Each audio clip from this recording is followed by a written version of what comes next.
إن الحمد لله نحمده ونستعينه ونستغفره ونعوذ بالله من شرور أنفسنا ومن سيئات أعمالنا.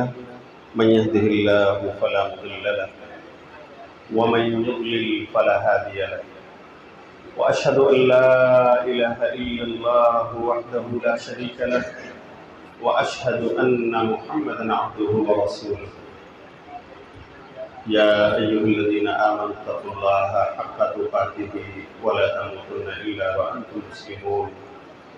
يا أيها الناس اتقوا ربكم الذي خلقكم من نفس واحدة وخلق منها زوجها وبث منهما رجالا كثيرا ونساء، واتقوا الله الذي تساءلون به والأرحام إن الله كان عليكم رقيبا.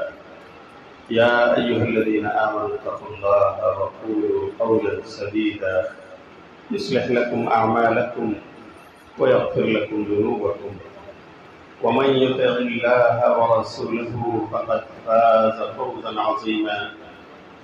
أما بعد، فإن خير الحديث كتاب الله، وخير الهدي هدي محمد صلى الله عليه وسلم، وشر الأمور محدثاتها، وكل محدثة بدعة، وكل بدعة ضلالة، وكل ضلالة في النار.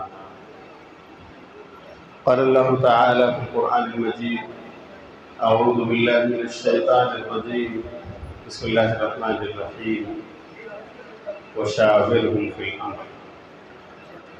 راشد بھائی، یہ دیکھو پیسہ گن رہے ہیں لوگ، ان لوگوں کو اوپر بھیج دیجیے. آپ لوگ اوپر جائیے، خطبے کے دوران بات چیت جائز نہیں ہے. اوپر چلے جائیے.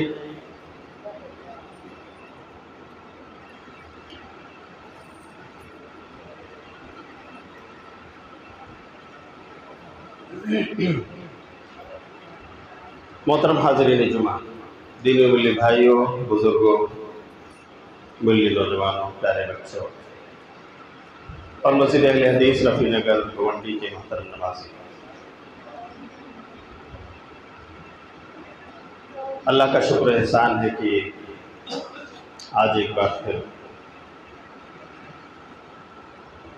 15 ستمبر 2023 بروز جمعہ میں آپ کے بیچ خطبہ جمعہ کے حوالے سے حاضر ہوں. اللہ تعالیٰ مجھے حق اور سچ کہنے اور ہم سب کو اس پر عمل کی توفیق عطا فرمائے. آج کا موضوع ہے مشورہ اور استخارہ کرنے کی اہمیت.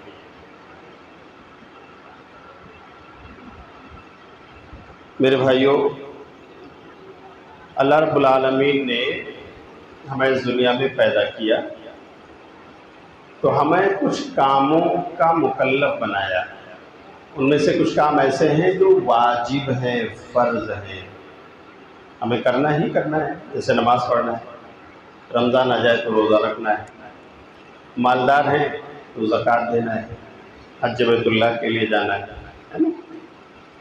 اچھا، کچھ ایسے کام ہیں جن سے بچنا ضروری ہے، ان کو نہ کرنا ضروری ہے. اب جیسے مثال کے طور پر شراب پینا حرام، ہمیں بچنا ہے. جوا کھیلنا حرام ہے. رشوت لینا اور دینا، سود کا لین دین کرنا وغیرہ وغیرہ، بہت ساری چیزیں ہیں جو بالکل کلیئر کٹ حرام ہیں، ہمیں ان سے بچنا ضروری ہے. کچھ ایسے کام ہیں جو جن کا کرنا اور نہ کرنا دونوں برابر ہے. چاہو تو کرو اور چاہو تو نہ کرو. جیسے بزنس کرنا ہے نا. مثال کے طور پر کپڑے کی بزنس ہے، لیکن ضروری نہیں ہے کہ آپ کپڑے ہی کی بزنس کرو. اور بھی بہت سارے بزنس ہیں. کوئی جویلری کا بزنس کرتا ہے، کوئی فرنیچر کا بزنس کرتا ہے، کوئی فروٹ سیلر ہے، کوئی ویجیٹیبل بیچتا ہے، کوئی کتابوں کی دکان رکھتا ہے. لیکن یہ ضروری نہیں کہ ایک ہی بزنس سارے لوگ کریں. یہ جائز اور مباح دائرہ ہے. چاہو تو کرو، چاہو تو نہ کرو. اللہ کے یہاں کی پکڑ نہیں ہوگی. تو ہمیں مشورہ اور استخارہ جو کرنا ہے وہ کس بارے میں کرنا ہے؟ کیا فرض اور واجب میں؟ نہیں، فرض اور واجب میں کوئی مشورہ نہیں، اس لیے کہ وہاں تو آپشن ہی نہیں نا آپ کے ساتھ۔ نماز پڑھنا ہے تو مولانا بتا دو پڑھوں کہ نہیں پڑھوں، مشورہ لیں گے آپ؟ نہیں، مولانا نے خطبہ جمعہ میں بتا دیا نماز is compulsory and obligatory upon all the Muslims، تمام مسلمانوں پر یہ فرض ہے جو عقل و شعور رکھتے ہیں، بالغ ہیں۔ کوئی مشورہ نہیں اس بارے میں۔ شراب حرام ہے تو آپ جا کے مفتی صاحب سے بولو مفتی صاحب بتا دو شراب پیوں کہ نہ پیوں، یہ مشورہ لینے کی چیز ہے؟ بالکل نہیں۔ حرام ہے، بچنا ہے، تو جو حرام ہے ان سے بچنا ضروری، جو واجب اور فرض ہے اس کو کرنا ضروری، اس میں کوئی مشورہ نہیں۔ مشورہ کس میں کریں؟ ایسے کام جس کا کرنا نہ کرنا دونوں برابر ہے، چاہو تو کرو چاہو تو نہ کرو، آپشن آپ کے سامنے ہے، اس میں ہمیں مشورہ کرنا ہے، ٹھیک ہے؟ مشورہ ایک تو اللہ سے ہے، اس کا نام ہے استخارہ، اور ایک مشورہ وہ ہے جو انسانوں سے ہوتا ہے جسے ہم مشورہ کہتے ہیں۔ تو استخارہ اللہ سے مشورہ، اس کا حکم پیارے نبی صلی اللہ علیہ وسلم نے دیا ہے۔ پڑھیے صحیح بخاری کتاب التہجد 1162 نمبر کی حدیث، راوی کہتے ہیں کان رسول اللہ صلی اللہ علیہ وسلم یعلمنا الاستخارۃ کما یعلمنا السورۃ من القرآن، کہ پیارے رسول صلی اللہ علیہ وسلم ہم کو استخارہ سکھلاتے تھے جیسے قرآن کی صورتیں ہم کو سکھلاتے تھے، اسی طرح استخارہ بھی آپ ہمیں بتاتے تھے۔ اور آپ صلی اللہ علیہ وسلم کہتے تھے اذا ہم احدکم بالامر فلیرکع رکعتین من غیر الفریضہ ثم لیقل ھذا الدعاء، کہ دیکھو اے میرے امتیو، جب تم میں سے کسی کو کوئی معاملہ درپیش ہو جائے جس میں وہ پس و پیش میں ہو، کروں کہ نہ کروں، آگے بڑھوں کہ نہ بڑھوں، رشتہ لگاؤں کہ نہ لگاؤں، یہ بزنس کروں یا وہ بزنس کروں، تو اسے چاہیے کہ 2 رکعت نفلی نماز پڑھ لے، اور نفلی نماز پڑھنے کے بعد وہ یہ دعا پڑھ لے۔ کون سی دعا؟ دعائے استخارہ، اللہم انی استخیرک بعلمک واستقدرک بقدرتک فإنک تقدر ولا اقدر وتعلم ولا اعلم وانت علام الغیوب، اللہم ان کنت تعلم ان هذا الامر خیر لی فی دینی ومعاشی وعاقبت امری فاقدره لی ویسره لی ثم بارک لی فیہ، وإن كنت تعلم أن هذا الأمر شر لي في ديني ومعاشي وعاقبة أمري فاصرفه عني واصرفني عنه واقدر لي الخير حيث كان ثم ردني به۔ 2 سے 3 لائن کی دعا، بحیثیت مسلمان ہم سب کو یاد کر لینا چاہیے میرے بھائی، ایسی کوئی چیز نہیں جو ایک مسلمان نہ کر سکتا، ہاں؟ تو یہ دعا یاد کر لیں، 2 رکعت نفلی نماز پڑھیں، دن میں یا رات میں جب چاہیں آپ یہ استخارہ کر سکتے ہیں، اور اس کے بعد یہ دعا پڑھ لیں۔ آپ چاہیں تو اس کا ترجمہ بھی سیکھ لیں، اس کا مطلب یہ ہے کہ اللہ میں تجھ سے مشورہ چاہتا ہوں، خیر کا طالب ہوں، اور اے اللہ تو اگر جانتا ہے کہ یہ معاملہ میرے دین کے معاملے میں، میرے معاش کے معاملے میں، میرے آخرت کے معاملے میں یہ بہتر ہے جو میں کرنے جا رہا ہوں یا کرنے کا ارادہ کیا ہوں، تو اے اللہ مجھے اس کے کرنے کی توفیق دے، میرے لیے آسانی پیدا فرما دے، اور پھر مجھے اس میں برکت دے دے۔ اور اے اللہ اگر تو جانتا ہے کہ یہ معاملہ برا ہے میرے دین کے بارے میں، میرے معاش کے بارے میں، روزی روٹی کے بارے میں، میرے آخرت کے بارے میں، تو اے اللہ اس معاملے کو مجھ سے دور کر دے اور مجھ کو اس سے دور کر دے۔ اور مجھے وہ عطا فرما جس میں میرے لیے برکت ہو اور مجھے اس سے راضی کر دے۔ یہ اس استخارہ کی دعا کا مطلب ہے۔ دیکھو آپ اللہ کو سونپ رہے ہیں کہ اللہ میں اس میں تجھ سے مشورہ چاہتا ہوں۔ اچھا، اب آپ نے استخارہ کر لیا، دن میں یا رات میں آپ عشاء بعد آئے اور آپ نے نفلی نماز پڑھی، یہ دعا پڑھی، اور آپ نے ذکر کر دیا کہ اللہ میں اپنے بیٹے کا رشتہ یا بیٹی کا رشتہ فلاں جگہ کرنا چاہتا ہوں، اللہ یہ بہتر ہے کہ نہیں، تو مستقبل کے بارے میں، فیوچر کے بارے میں تو ہی جانتا ہے، اللہ اگر یہ بہتر ہے تو ہمیں توفیق دے دے، راستے کی مشکلیں آسان ہو جائیں، اور اگر یہ بہتر نہیں ہے تو اللہ رکاوٹ ڈال دے اور ہمیں اس سے دور فرمائے۔ اب آپ سو گئے، ہو سکتا ہے آپ کو اللہ تعالیٰ خواب میں بتلا دے، کوئی فرشتہ بھیج کر کہ آپ کے لیے کیا بہتر ہے، کرو یا نہ کرو، ہے نا؟ لیکن خواب آنا ضروری نہیں ہے میرے بھائیو، سن لو، استخارہ قبول ہوا کہ نہیں قبول ہوا اس کے لیے خواب آنا ضروری نہیں ہے۔ تب کیسے پتہ چلے گا کروں کہ نہ کروں؟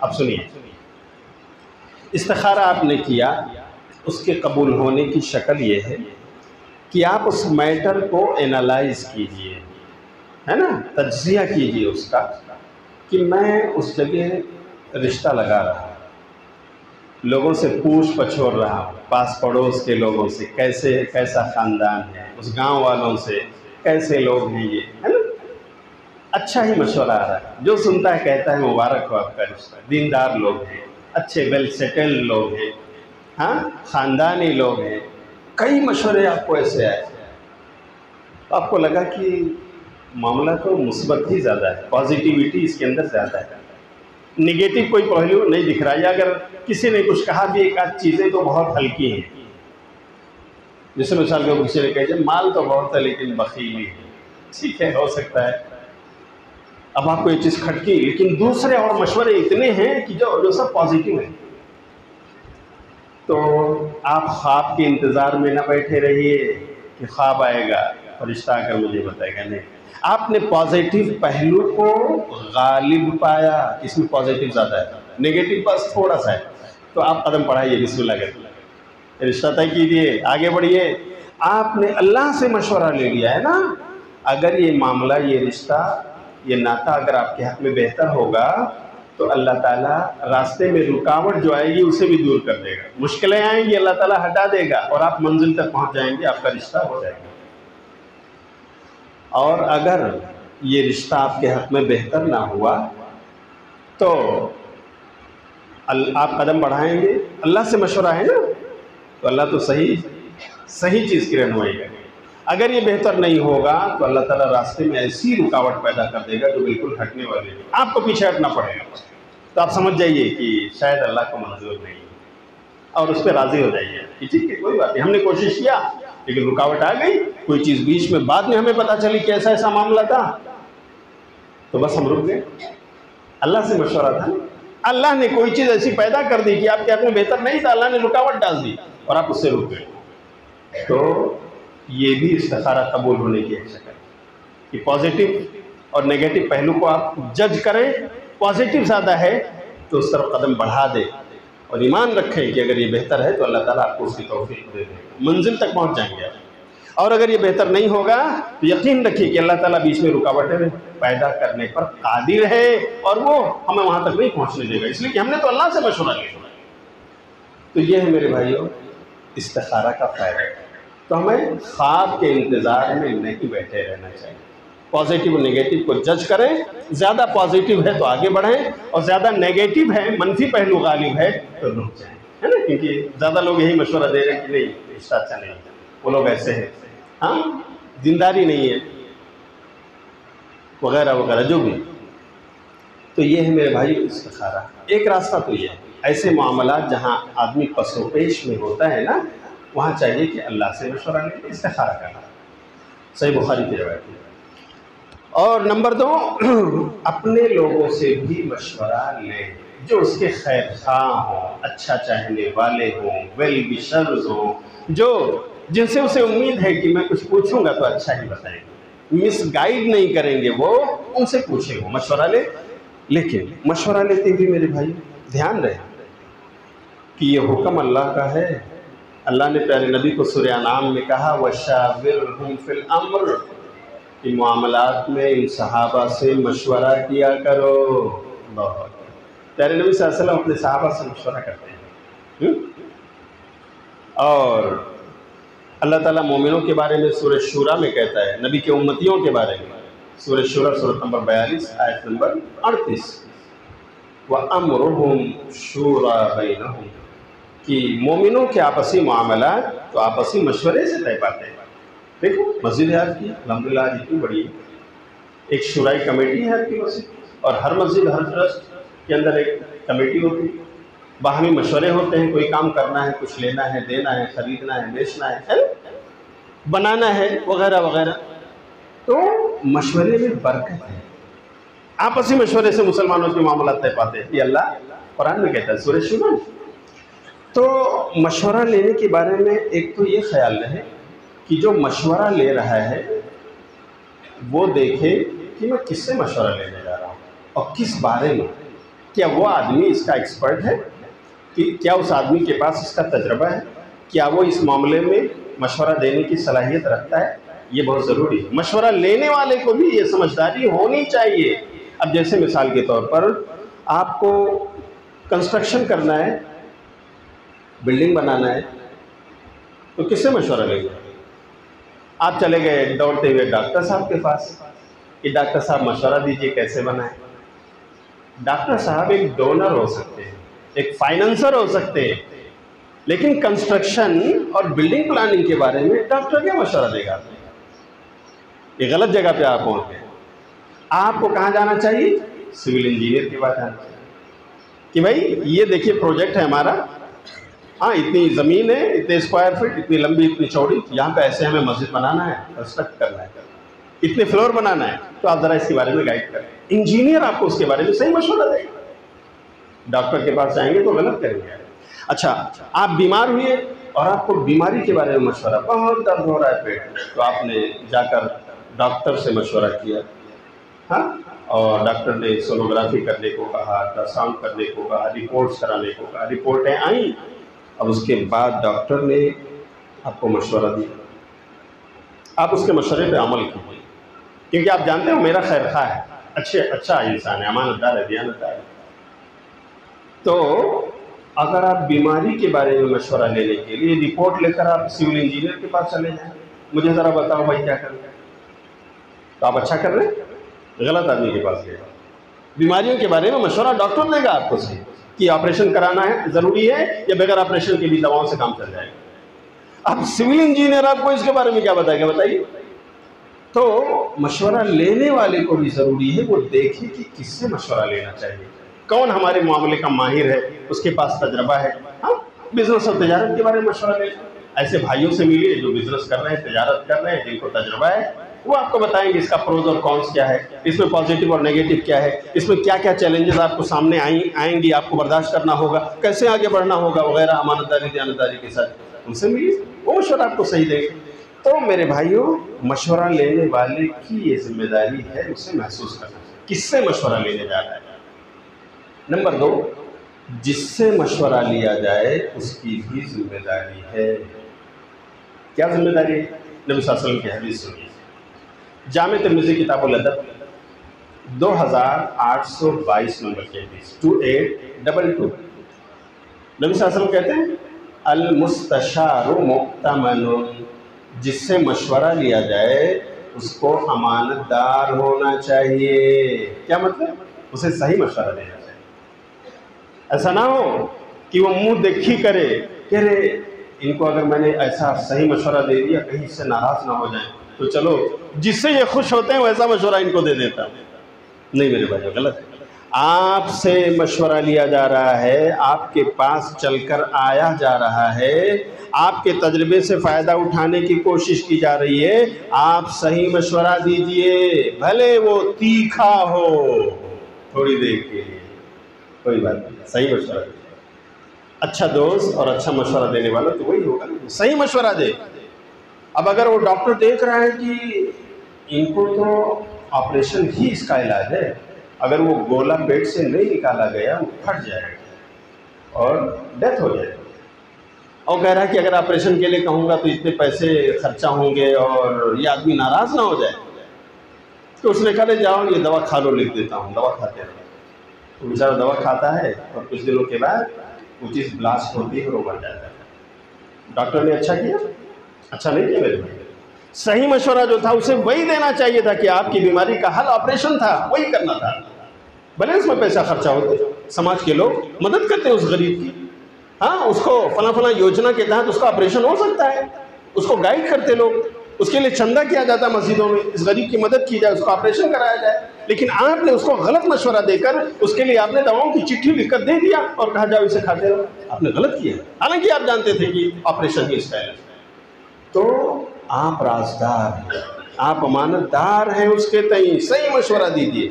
اچھا، امانت دار کا ایک مطلب یہ بھی ہے کہ اگر وہ آپ کے پاس آیا ہے، ہزاروں کی بھیڑ کو چھوڑ کر آپ کو اس نے چنا ہے مشورہ لینے کے لیے، تو آپ اس راز کو راز رکھیے.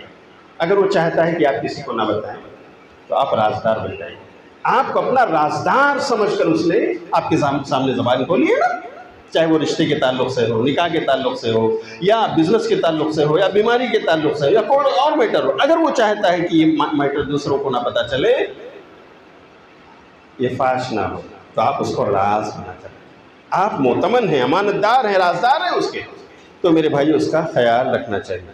اچھا، سوال یہ ہے کہ مشورہ جو ہے عام طور سے چھوٹے لوگ بڑے سے لیتے ہیں، بڑی عمر کے لوگوں سے مشورہ لیا جاتا ہے، اور یقیناً ضابطے کے بڑے لوگ ہیں، وہ جو ہم سے عمر میں بڑے، جیسے ہمارے باپ، دادا، نانا، چچا، سب بڑے، ماموں، خالو، وغیرہ وغیرہ. تو نوجوانوں کو چاہیے کہ اس بزرگ طبقے سے، اس کے تجربے سے فائدہ اٹھائے، مشورہ کرے. لیکن میرے بھائیوں، ایسا ضروری نہیں ہے کہ ہمیشہ عمر کا چھوٹا انسان بڑے سے مشورہ کرے. کبھی کبھی ایسا آپ دیکھتے ہیں کہ ضابطے کے تو یہ لوگ بڑے ہیں، جیسے شاگرد کے لیے استاد ضابطے اور قانون کا بڑا آدمی ہے، بیٹے اور بیٹیوں کے لیے باپ اس ضابطے کا بڑا آدمی ہے.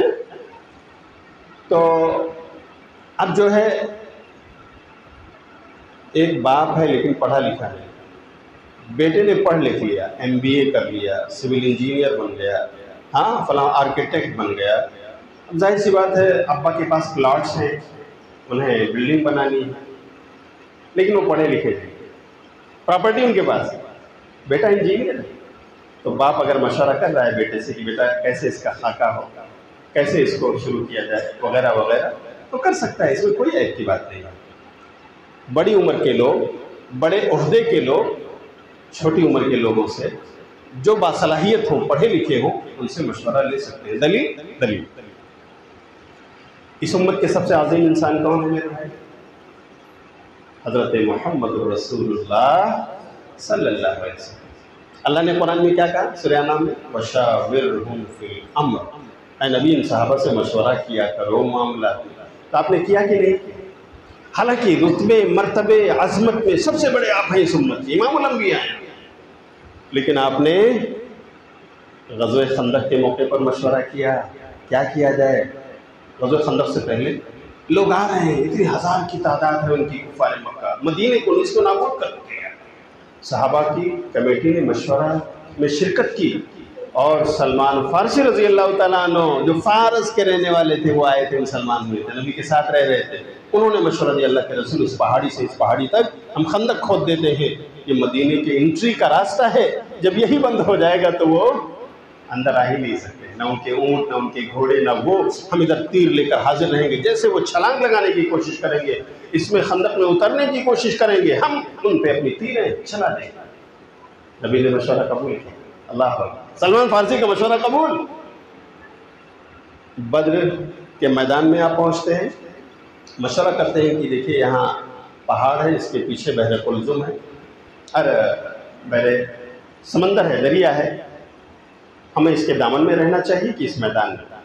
حباب بن منذر ایک صحابی ہیں، انہوں نے مشورہ دیا اللہ کے رسول پہاڑ ہے نا اور یہ چھوٹی گھاٹی ہے، اس کے بیچ میں ہمیں یہاں سب بندی کرنی چاہیے. نبی نے قبول کیا، اور وہاں چشمہ بھی قریب تھا، اسی لیے آپ صلی اللہ علیہ وسلم نے کہا کہ حباب کا مشورہ اچھا ہے، ہم اس چشمے سے قریب رہیں گے، اس پر قبضہ ہمارا رہے گا، پینے کے پانی کی کوئی تکلیف نہ ہوگی، اور یہاں پر ہماری سربندی ہوگی، اور کفار کو ہم اس سے روک کر رکھیں گے، اس چشمے سے دور رہیں گے۔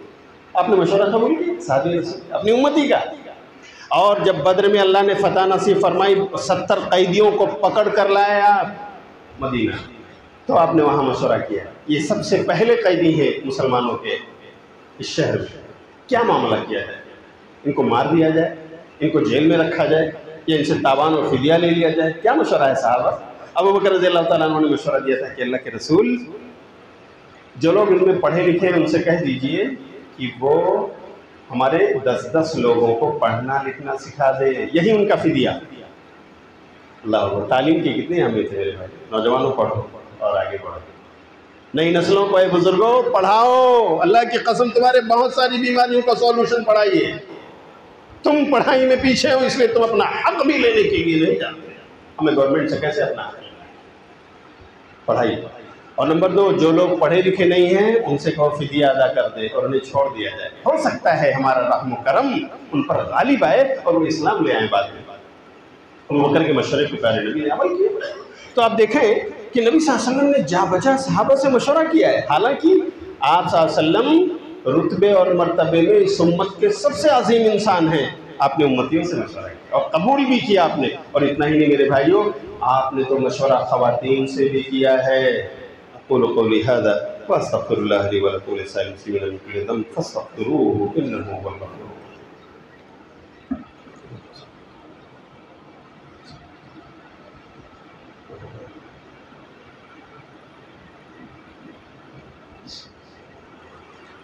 إن الحمد لله نحمده ونستعينه ونستغفره ونعوذ بالله من شرور أنفسنا ومن سيئات أعمالنا، من يهده الله فلا مضل له ومن يضلل فلا هادي له، وأشهد أن لا إله إلا الله وحده لا شريك له، وأشهد أن محمدا عبده ورسوله أرسله بالحق بشيرا ونذيرا، أما بعد۔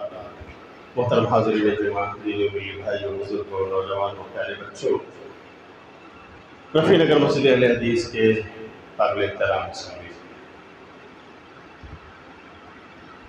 پہلے خطبے کا خلاصہ یہ ہے کہ ہمیں جائز اور مباح کاموں میں مشورہ لینے کا حکم ہے، واجب اور فرض میں نہیں، حرام اور ناجائز میں۔ جو حرام ناجائز ہے اس سے بچنا ضروری، کوئی مشورہ نہیں۔ جو واجب اور فرض ہے اس کو کرنا ضروری، اس میں کوئی مشورہ نہیں۔ لیکن جو چیزیں مباح ہیں جن کا کرنا نہ کرنا دونوں برابر ہے، چاہو تو کرو چاہو تو چھوڑ دو، کوئی پکڑ نہیں، اس میں ہمیں مشورہ لینا ہے۔ مشورہ لینے والے کی ذمہ داری، مشورہ جو دے اس کی ذمہ داری میں نے آپ کو بتایا، اور میں نے یہ بھی بتایا کہ ہاں ایک رتبے اور مرتبے کا بڑا انسان وہ چھوٹوں سے بھی مشورہ کر سکتا ہے، لیکن عام طور سے ضابطے کے بڑے لوگ جو ہمارے بزرگ ہوتے ہیں ان سے مشورہ لینا یہ نوجوانوں کی ذمہ داری ہے کہ ان کا مشورہ لیں اور ان کے بنائے ہوئے خاکے میں پانی بھریں اور اس طرح سے آگے بڑھیں، اپنی زندگی کی تعمیر کریں۔ جی، نبی صلی اللہ علیہ وسلم نے مشورہ لیا ہے خواتین سے بھی۔ آپ سوچیں، ہم خواتین کو اکثر نظر انداز کر دیتے ہیں، ہے نا؟